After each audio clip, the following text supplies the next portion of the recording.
আলহামদুলিল্লাহি রাব্বিল আলামিন ওয়াসসালাতু ওয়াসসালামু আলা আশরাফিল আমবিয়াই ওয়াল মুরসালিন ওয়া আলা আলিহি ওয়া আসহাবিহি আজমাইন। আউযু বিল্লাহি মিনাশ শাইতানির রাজিম। বিসমিল্লাহির রহমানির রহিম।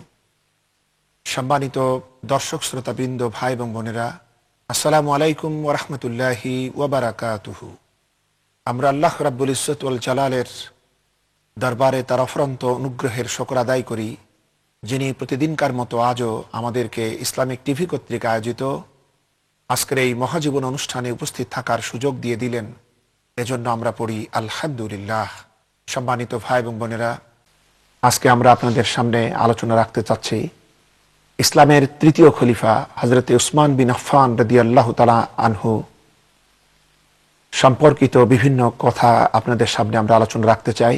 আজকে আমাদের আলোচনার বিষয় হচ্ছে হযরত উমর ফারুক রাদিয়াল্লাহু তাআলা আনহুর শাহাদাতের পর হযরত উসমান বিন আফফান রাদিয়াল্লাহু তাআলা আনহুর তৃতীয় খলিফা হিসেবে নির্বাচন।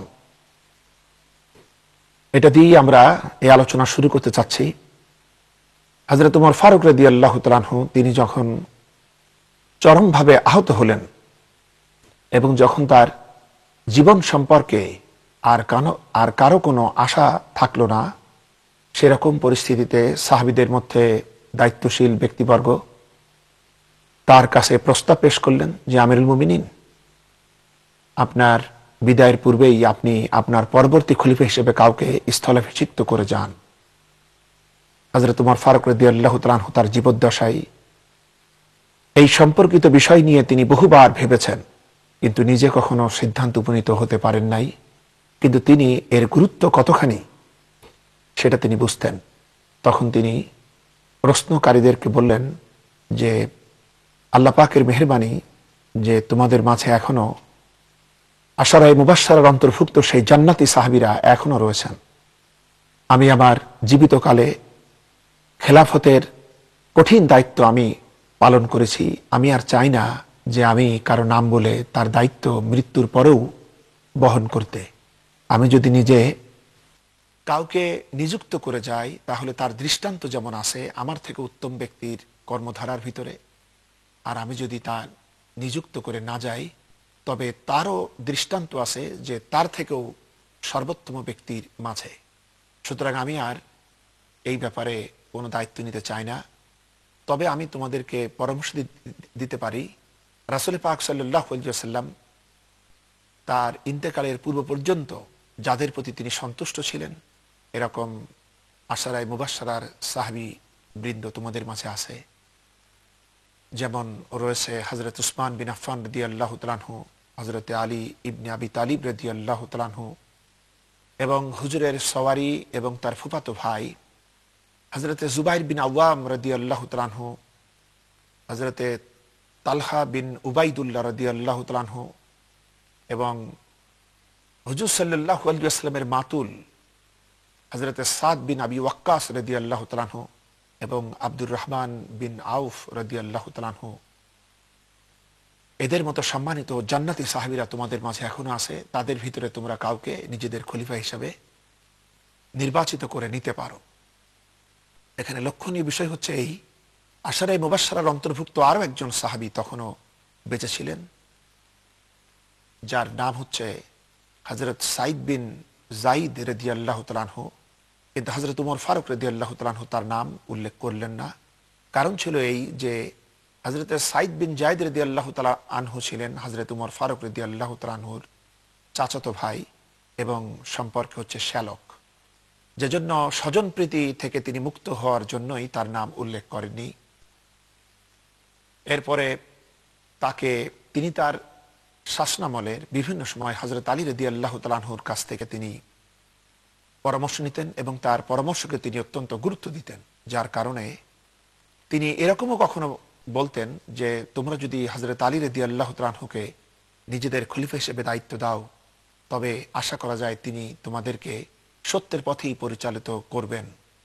যার কারণে এক ব্যক্তি তার সামনে প্রস্তাব আকারে পেশ করলেন এই কথা যে আমিরুল মুমিনিন, তাহলে আপনি অন্তত হযরত আলীর নামটাই আপনি ঘোষণা করুন।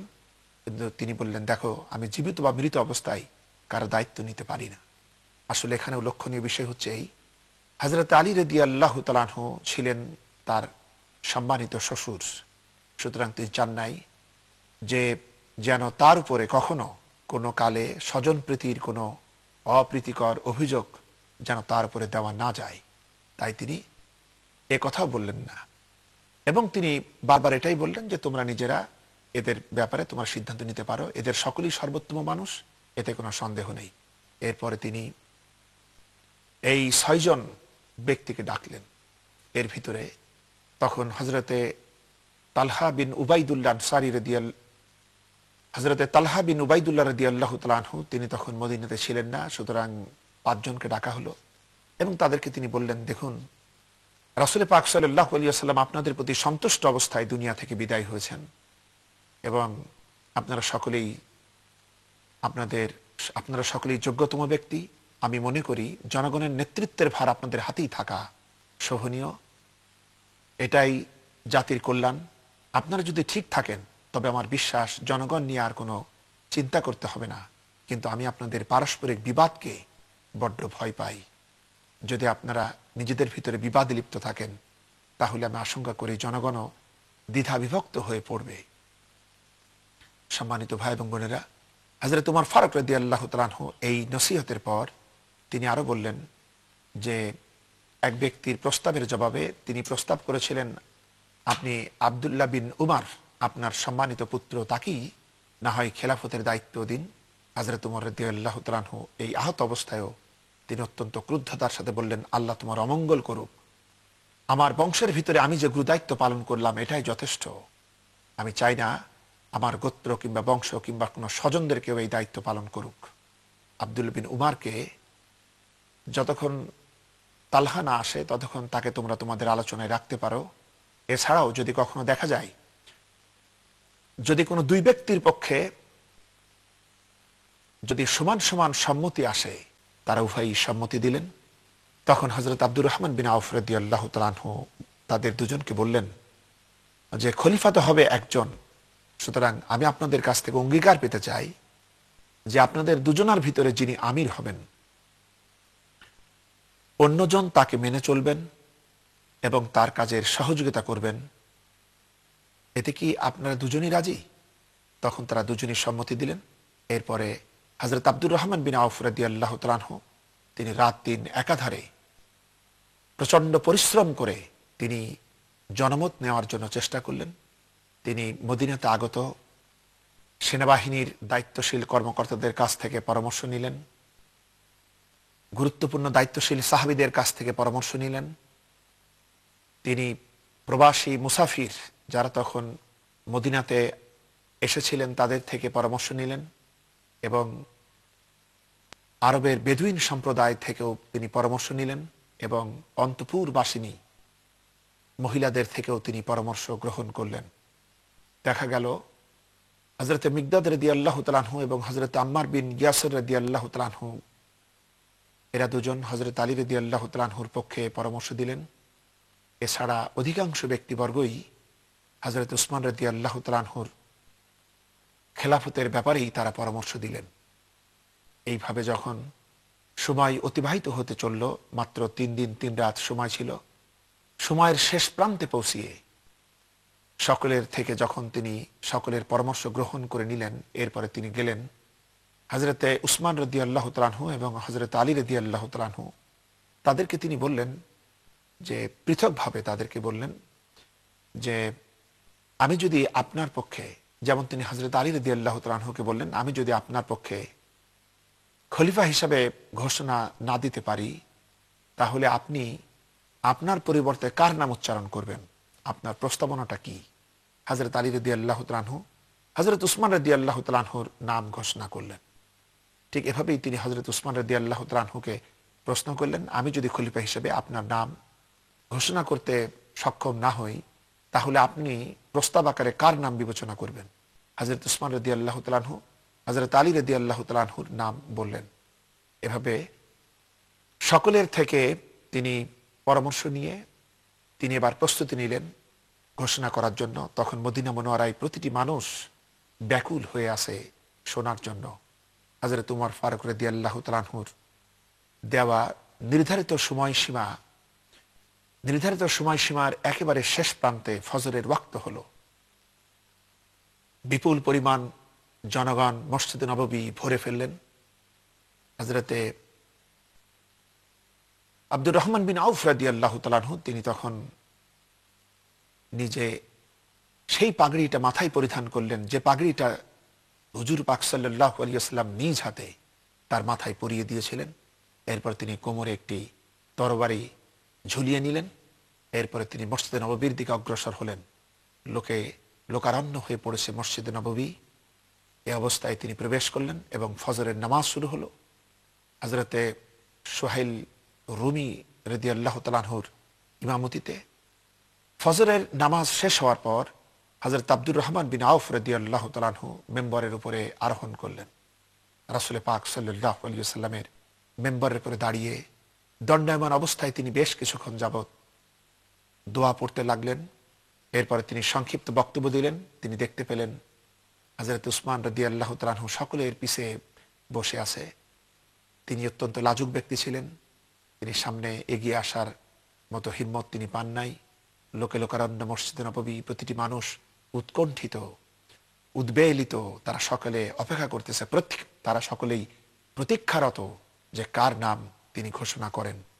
এরপরে হযরত আব্দুর রহমান বিন আউফ রাদিয়াল্লাহু তাআলা আনহু তিনি হযরত আলী রাদিয়াল্লাহু তাআলা আনহুকে কাছে ডাকলেন এবং তার হাতটা নিজের হাতের মধ্যে নিয়ে তিনি বলছেন যে, আলী রাদিয়াল্লাহু তাআলা আনহু, আপনি কি আমার কাছে এই অঙ্গীকারের শপথ নিতে পারেন যে আপনি যদি খেলাফতের দায়িত্ব প্রাপ্ত হন তাহলে আপনি অবশ্যই আল্লাহ রাব্বুল আলামিন এবং রাসূল পাক সাল্লাল্লাহু আলাইহি ওয়াসাল্লামের বিধান অনুযায়ী এবং আপনার পূর্ববর্তী দুজন সম্মানিত খলিফা হযরত আবু বকর রাদিয়াল্লাহু তাআলা আনহু এবং হযরতে উমর ফারুক রাদিয়াল্লাহু তাআলা আনহুর কর্মপন্থা অনুযায়ী আপনি শাসন কার্য পরিচালনা করবেন, এরকম প্রতিশ্রুতি আপনি আমাকে দিতে পারেন? হযরত আলী রাদিয়াল্লাহু তাআলা আনহু বললেন, না, অতখানি নয়, তবে আমি আমার শক্তি সামর্থ্য অনুপাতে চেষ্টা করতে পারি। হযরত আলী রাদিয়াল্লাহু তাআলা আনহু তার বিনয়ের প্রকাশ করলেন এ কথার মাধ্যমে।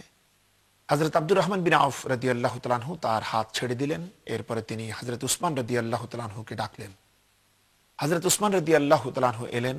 এরপরে তিনি তার হস্ত ধারণ করলেন। ধারণ করে তিনি একই প্রস্তাব দিলেন যে, আপনি কি পারবেন আল্লাহ পাকের বিধান অনুযায়ী এবং রাসূল পাক সাল্লাল্লাহু আলাইহি ওয়াসাল্লামের সুন্নাহ অনুযায়ী এবং আপনার পূর্ববর্তী দুজন সম্মানিত খলিফাদ্বয়ের অনুসৃত নীতিমালা অনুযায়ী শাসন কার্য পরিচালনা করতে আপনি পারবেন?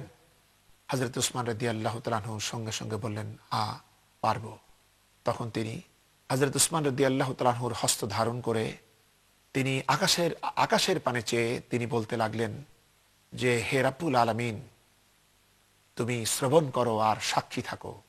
এ কথা তিনি 3 বার বললেন এবং এরপরে তিনি এও বললেন যে, আমার উপরে যে দায়িত্ব ছিল, এই যে গুরু দায়িত্ব ছিল খলিফা নির্বাচনের, সেই দায়িত্ব আমি যথাযথ রূপে পালন করতে পেরেছি।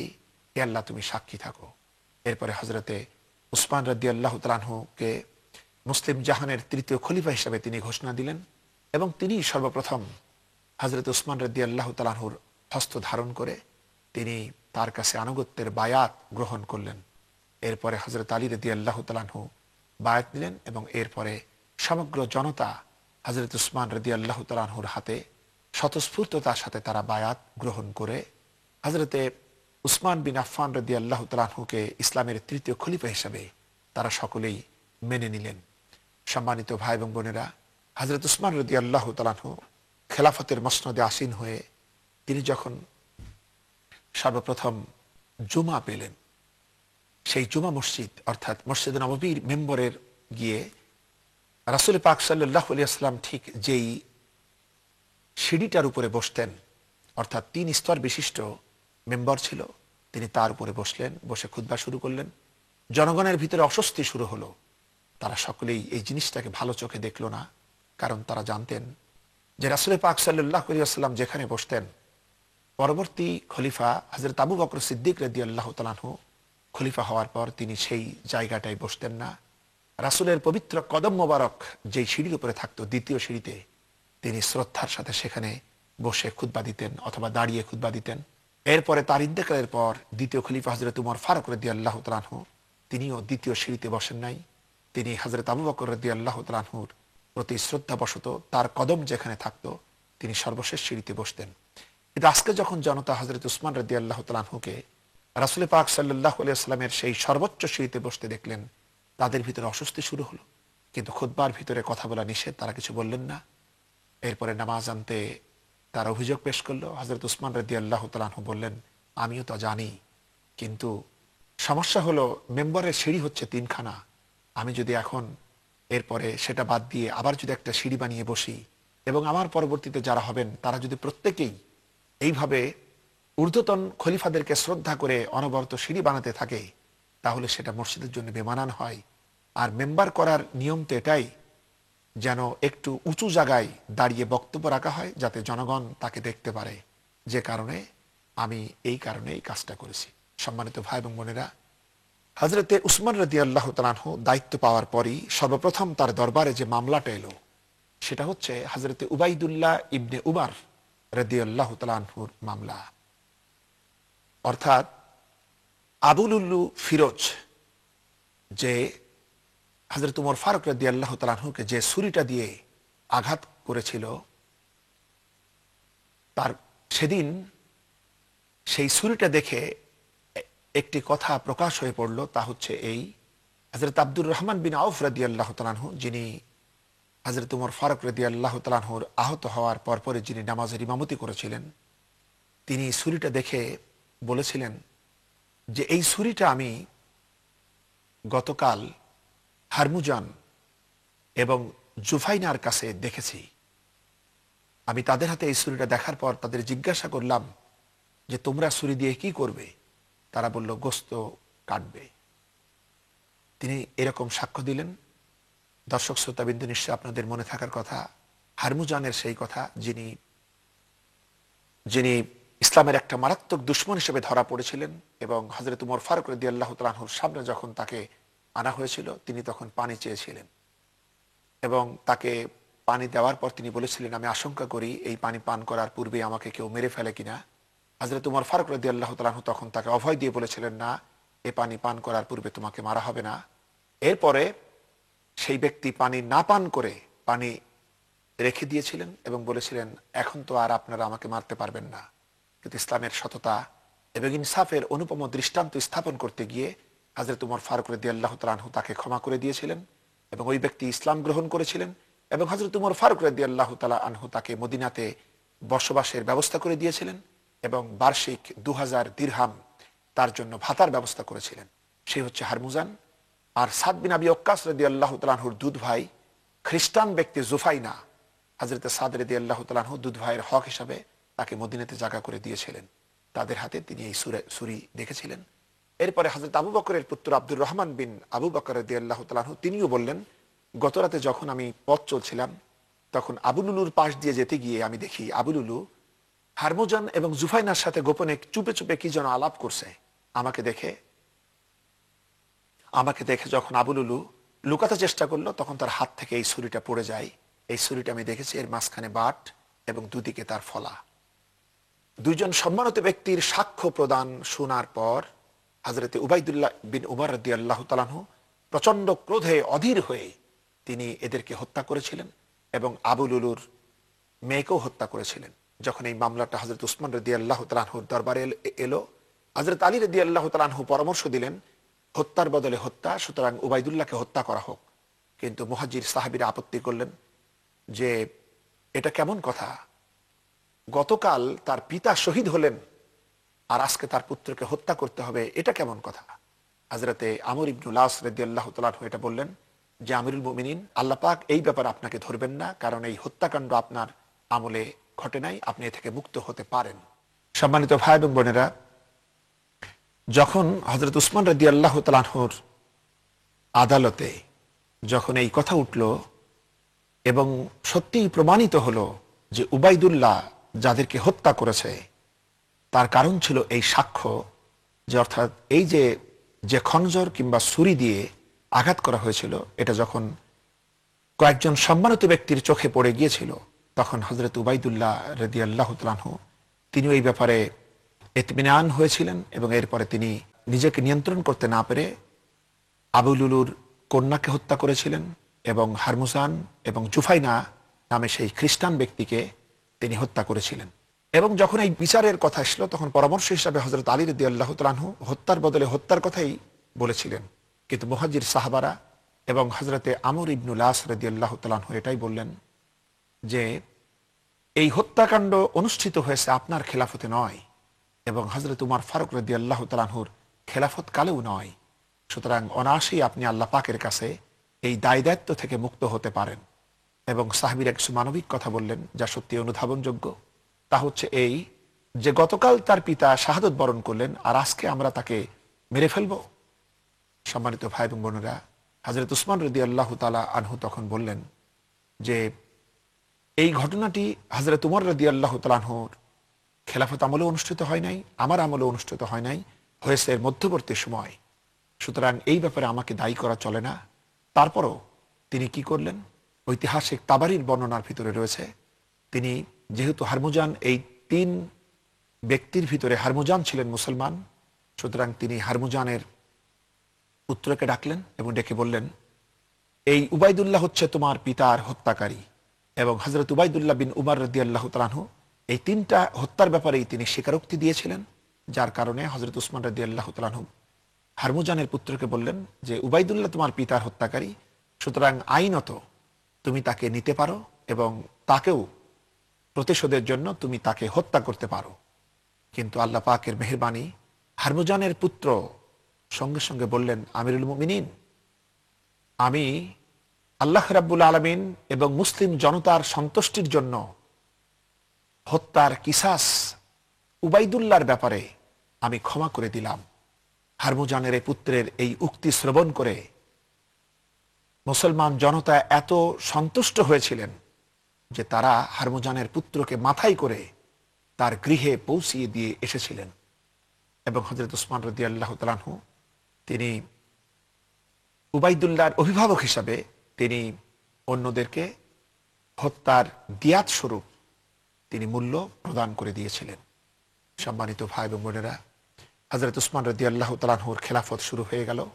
আমরা প্রসঙ্গক্রমে পরবর্তীতে এই বিষয়ক আলোচনা আপনাদের সামনে রাখতে চাই, তবে আমরা আজ একটু পিছনে ফিরে যেতে চাই যাতে হযরত উসমান বিন আফফান রাদিয়াল্লাহু তাআলা আনহুর জীবনের প্রাথমিক কথাগুলি, তার পরিচিতি, এই বিষয়গুলো আমরা আপনাদের সামনে আনতে চাচ্ছি এবং এরপরে ইসলাম গ্রহণের জন্য তার কষ্ট, তার আত্মত্যাগ, তার হিজরত এবং তার বিবাহ, এ সংক্রান্ত কথাগুলি আমরা প্রথমে বলে নিতে চাচ্ছি।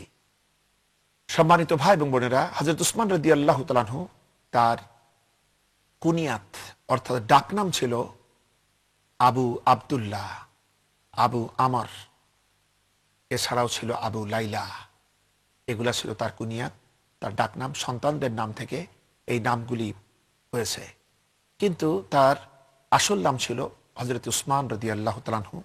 তার পিতার নাম ছিল আফফান এবং তার মায়ের নাম হচ্ছে আরওয়া বিনতে কুরাইশ।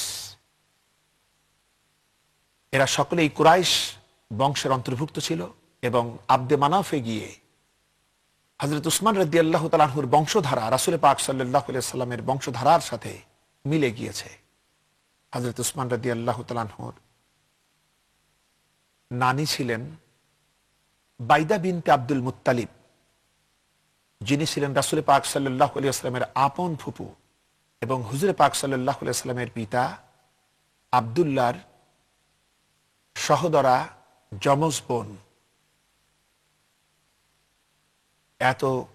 সুতরাং আমরা বুঝতে পারছি ইনাদের সম্পর্ক হচ্ছে একেবারে রাসূল পাক সাল্লাল্লাহু আলাইহি ওয়াসাল্লামের সাথে ওতপ্রোতভাবে তারা জড়িয়ে ছিলেন। কিন্তু বনু হাশিম গোত্রের সাথে চিরদিনই বনু উমাইয়া গোত্রের দ্বন্দ্ব ছিল দীর্ঘকালের জন্য। হযরতে উসমান রাদিয়াল্লাহু তাআলা আনহু রাসূল পাক সাল্লাল্লাহু আলাইহি ওয়াসাল্লামের বনি হাশিম গোত্রের বিপরীত গোত্রে তিনি জন্মগ্রহণ করেছিলেন, যদিও এই দুটি গোত্রই ছিল কুরাইশ বংশের অন্তর্ভুক্ত। হযরত উসমান রাদিয়াল্লাহু তাআলা আনহুর পিতা ছিলেন এক সম্ভ্রান্ত ব্যবসায়ী এবং উসমান রাদিয়াল্লাহু তাআলা আনহুর শৈশবকাল, বাল্যকাল ঐতিহাসিকরা আমাদের সামনে দৃশ্যমান করতে পারে নাই, যে কারণে জাহিলিয়াতের আধারে অন্যান্য সাহাবীদের মতোই সেই ঘটনাগুলি হারিয়ে গিয়েছে, আমাদের কাছে তা আসে নাই। আমরা এতটুকু বলতে পারি, হযরত উসমান রাদিয়াল্লাহু তাআলা আনহু প্রত্যেক ব্যবসা তিনি লাভ করেছিলেন এবং তিনি সেই জাহিলিয়াতের জামানায় মাত্র যে কজন শিক্ষিত ব্যক্তি ছিলেন তার ভিতরে তিনি ছিলেন অন্যতম। এবং কুরাইশদের বংশধারা বিদ্যার ব্যাপারে, কুষ্টিবিদ্যার ব্যাপারে তিনি বিশেষজ্ঞ ছিলেন এবং কুরাইশদের প্রাচীন ইতিহাসের ব্যাপারেও তার অত্যন্ত বুৎপত্তি ছিল এবং তিনি অসাধারণ পাণ্ডিত্য অর্জন করেছিলেন।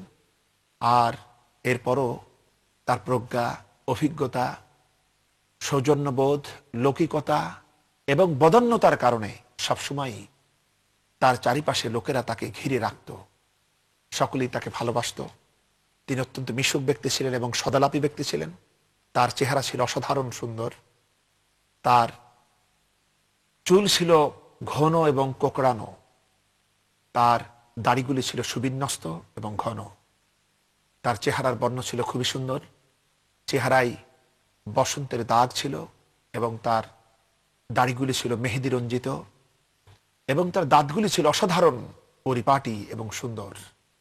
এবং লোকেরা তার পানে, তার চেহারার পানে মুগ্ধ হয়ে তাকিয়ে তার কথাগুলি শুনত।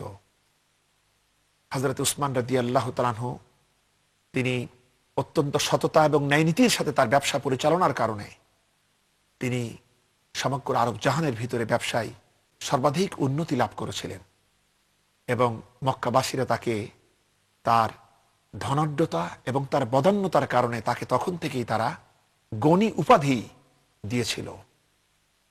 হযরত উসমান রাদিয়াল্লাহু তাআলা আনহু তার ইসলাম গ্রহণটা অত্যন্ত চমকপ্রদ।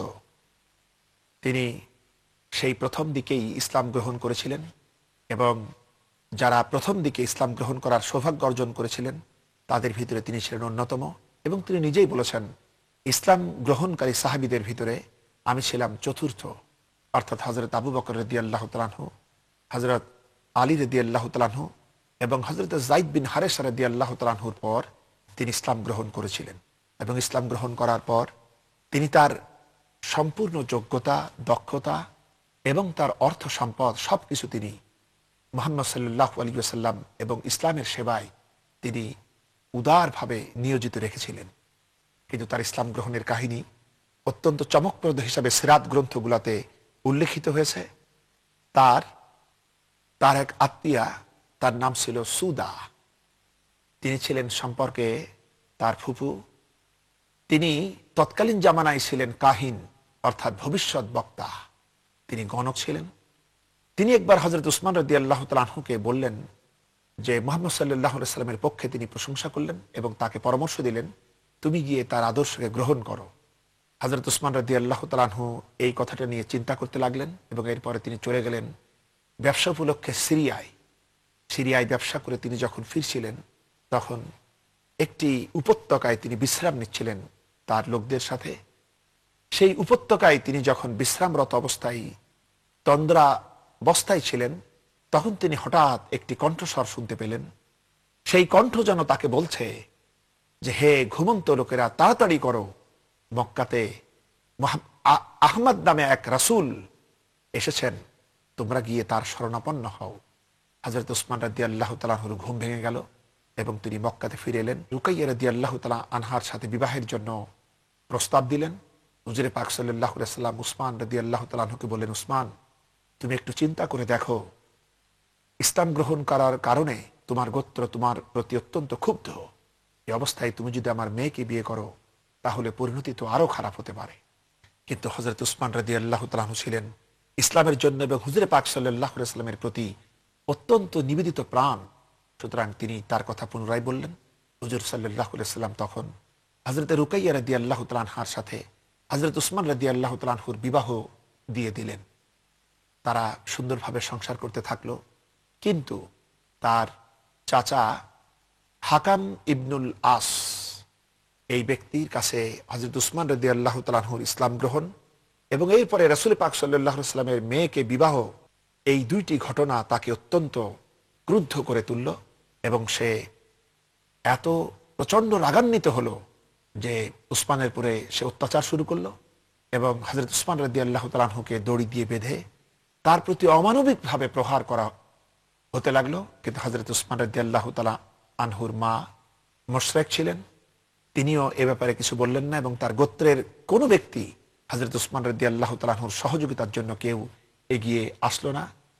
দিনের পর দিন ক্রমাগত প্রহার চলতে লাগলো, কিন্তু হযরত উসমান রাদিয়াল্লাহু তাআলা আনহু তিনি অটল অবিচলভাবে ইসলামের উপরে থাকলেন এবং তিনি বললেন, তারা যখন বলতে লাগলো তুমি এই নতুন ধর্ম গ্রহণ করে আমাদের বাপদাদার ধর্মকে কলঙ্কিত করেছো, আমাদের বংশীয় মর্যাদার উপরে কলঙ্ক লেপন করেছো, কিন্তু এগুলার জবাবে হযরত উসমান রাদিয়াল্লাহু তাআলা আনহু শুধু বললেন যে তোমরা যা পারো করো, আমি কখনো এই ইসলামকে ত্যাগ করতে পারবো না।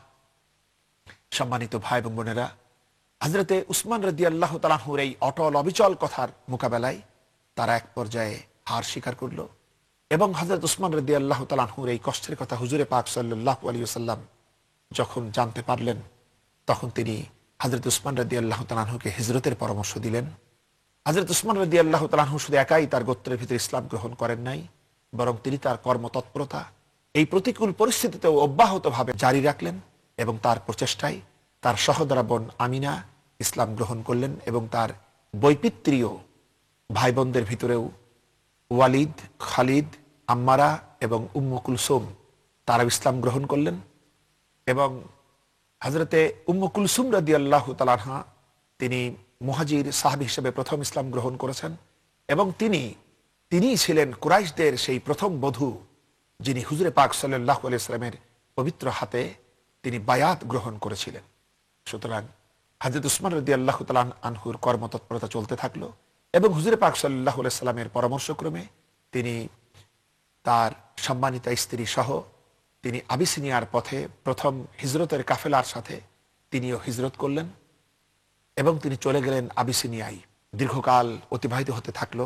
হুজুরে পাক সাল্লাল্লাহু আলাইহি ওয়াসাল্লাম হযরত উসমান রাদিয়াল্লাহু তাআলা আনহু এবং তার মেয়ে রুকাইয়া রাদিয়াল্লাহু তাআলা আনহার কোনো খবরাদি না পেয়ে তিনি অত্যন্ত চিন্তিত হয়ে পড়লেন। এমত অবস্থায় আবিসিনিয়া থেকে এক কুরাইশ মহিলা মক্কাতে প্রত্যাবর্তন করলে হুজুর সাল্লাল্লাহু আলাইহি ওয়াসাল্লাম তাকে জিজ্ঞাসা করলেন তাদের খবরাদি। সেই মহিলা বললেন, আমি নিজের চোখে দেখেছি রুকাইয়া একটি গাধার উপরে সওয়ার হয়ে আছে আর উসমান সেই গাধাটাকে তাড়িয়ে নিয়ে যাচ্ছে এবং তারা ভালো আছে। হুজুর সাল্লাল্লাহু আলাইহি ওয়াসাল্লাম এই কথা শ্রবণ করার পর আল্লাহ পাকের শুকর গুজার করলেন এবং তিনি বললেন যে ইসলামের জন্য আল্লাহর পথে হযরতে লূত আলাইহিস সালামের সস্ত্রীক তার পরিবার পরিজন সহ হিজরতের পর হযরত উসমানই প্রথম ব্যক্তি যিনি তার স্ত্রী সহ হিজরতের গৌরব অর্জন করেছেন। সম্মানিত ভাই এবং বোনেরা, হযরত উসমান রাদিয়াল্লাহু তাআলা আনহু আবিসিনিয়ায় থাকলেন, কিন্তু আবিসিনিয়ার আবহাওয়া তাদের জন্য সহনীয় ছিল না। হযরতে রুকাইয়া রাদিয়াল্লাহু তাআলা আনহা তিনি অত্যন্ত চিন্তিত থাকতেন। একদিকে আবহাওয়াগত দিক ছিল তাদের শরীরের স্বাস্থ্যের জন্য প্রতিকূল, অপরদিকে হযরত উসমান রাদিয়াল্লাহু তাআলা আনহু আবিসিনিয়ায় আসার পর তিনি তার ব্যবসা বাণিজ্য তেমন কোনো উন্নতি করতে পারছিলেন না। এছাড়াও তিনি মক্কা থেকে মাঝে মাঝে যে খবর পাচ্ছিলেন তা ছিল অত্যন্ত পীড়াদায়ক। রাসূল পাক সাল্লাল্লাহু আলাইহি ওয়াসাল্লাম তিনি ক্রমে ক্রমে মারাত্মক রূপে কষ্টে আছেন এবং ইতিমধ্যে আবু তালিবের ইন্তেকালের পর হুজুর সাল্লাল্লাহু আলাইহি ওয়াসাল্লাম আরো অসহায় হয়ে পড়েছেন এবং এমত অবস্থায় হযরতে খাদিজা রাদিয়াল্লাহু তাআলা আনহার ইন্তেকালের খবর যখন তারা শুনলেন, তখন হযরতে রুকাইয়া রাদিয়াল্লাহু তাআলা আনহা অসুস্থ হয়ে পড়লেন। ইতিমধ্যে তারা খবর পেলেন মক্কার কুরাইশ প্রতিনিধিবর্গ নেতৃবৃন্দ ইসলাম গ্রহণ করেছে। এই ভুল সংবাদ শ্রবণের পর তারা আবিসিনিয়া থেকে অতি সত্বর মক্কাতে ফিরে এলেন এবং এসে দেখতে পেলেন যে খবর তারা পেয়েছিলেন তা নিতান্তই ভুল। এর কিছুদিন পর তারা আবার যখন মদিনাতে হিজরতের পরিস্থিতি এলো, তখন তারা উভয়ই মদিনাতে হিজরত করলেন এবং এইভাবে রাসূল পাক সাল্লাল্লাহু আলাইহি ওয়াসাল্লামের সাথে তাদের দীর্ঘকাল পর তাদের সাক্ষাৎ হলো। এরকম পরিস্থিতিতে ক্রমে ক্রমে হযরত রুকাইয়া রাদিয়াল্লাহু তাআলা আনহুর স্বাস্থ্য ভেঙে পড়তে লাগলো।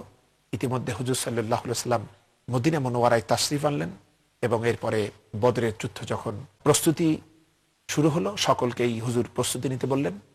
কিন্তু হযরত রুকাইয়া রাদিয়াল্লাহু তাআলা আনহার স্বাস্থ্য এত খারাপ হয়ে গিয়েছিল যার কারণে তিনি হযরত উসমান রাদিয়াল্লাহু তাআলা আনহুকে বললেন, তুমি যুদ্ধে যাবে না, তুমি বরং তোমার স্ত্রীর সেবা করো।